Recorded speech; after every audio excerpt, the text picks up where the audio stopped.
আসসালামু আলাইকুম। আমার রিটেইলারদের চাহিদা মেটাতে আমাকে কি কি করতে হয় সেটাই আজকে বলছি। যদিও আমার প্রধান কাজ হচ্ছে মেঘনা পাইপ এবং ফিটিংস বিক্রি করা, কিন্তু সবসময় সব রিটেইলার যে শুধু আমার পণ্যই কিনবে বা তাদের দোকানে যে শুধু আমার কোম্পানির পাইপ ফিটিংসই বিক্রি করবে, এটা আশা করা কিন্তু একদমই বোকামি। আর এটা আমি কখনো আশাও করি না। এই বিষয়টা আমি আমার চাকরির প্রথম থেকেই মেনে চলি। তাই আমি কখনো কোনো রিটেইলারকে প্রোডাক্ট কিনতে ফোর্স করি না। এই যেমন এখন আমি যে পাইপ ফিটিংস গুলো গাড়িতে লোড করছি ডেলিভারি করার উদ্দেশ্যে, এখানে আমার মেঘনা কোম্পানির ফিটিংস সাথে লিরা ও আরএফএল কোম্পানির পাইপ আছে। যদিও আরএফএল এর পাইপগুলো ওই এসআর এর মাধ্যমে অর্ডার নেয়া, কিন্তু বাকি সব আমার কাছে আসা অর্ডারের পণ্য। আর এগুলো মূলত খিলপাড়া দক্ষিণ বাজারে সিএম এন্টারপ্রাইজের অর্ডার করা পণ্য। উনি মোটামুটি মেঘনা, আরএফএল, লিরা সব কোম্পানির পাইপে বিক্রি করেন। মজার বিষয় হচ্ছে ইকবাল ভাই নির্দ্বিধায় আমার কাছে সকল ধরনের পণ্যই অর্ডার করেন, আর আমিও চেষ্টা করি আমার সাধ্যের মধ্য থেকে সর্বোচ্চ সহযোগিতা করার। আর এই বিষয়টা যে শুধু উনিই করে এমনটা নয়, আমার ম্যাক্সিমাম রিটেইলার নানান ধরনের পণ্য সম্পর্কে আমাকে জিজ্ঞাসা করেন, আর আমিও চেষ্টা করি সেগুলোর সমাধান দিতে। তো খিলপাড়া বাজারে পাইপ ফিটিংস গুলো ডেলিভারি করে আমি চলে আসি ব্যাংকে একটা চেক ক্যাশ করার জন্য।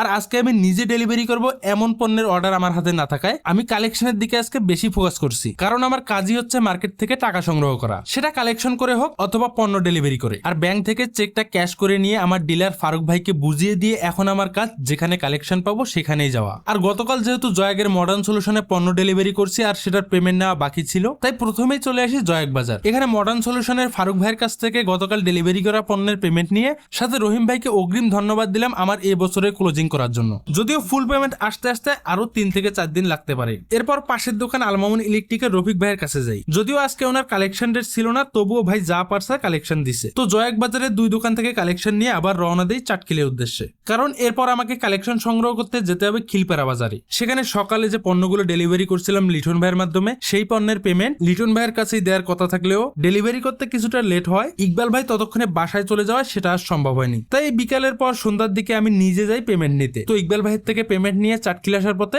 ফারুক ভাইয়ের সাথে দেখা করি। এই যে দেখেন, আমি আমার কোম্পানির পণ্য বিক্রি করার পাশাপাশি সব ধরনের পণ্য বিক্রি করার চেষ্টা করি। এই কাজটা আসলে আমার একটা ফিউচার প্ল্যান থেকে করা, কারণ আমি মনে করি এই সেলসের চাকরি আসলে সারা জীবন আমার দ্বারা করা সম্ভব হবে না। আর এই কাজটা আমি এনজয় করলেও এখানে পর্যাপ্ত স্বাধীনতার অভাব আছে, তাই আমার চিন্তা ভাবনা একটু অন্যরকম। এখান থেকে শিক্ষা গ্রহণ করে সেটাকে অন্য জায়গায় কিভাবে কাজে লাগানো যায় সেটার চেষ্টাই আমি করছি এবং আগামীতেও করব ইনশাআল্লাহ। সবাই ভালো থাকবেন। আল্লাহ হাফেজ।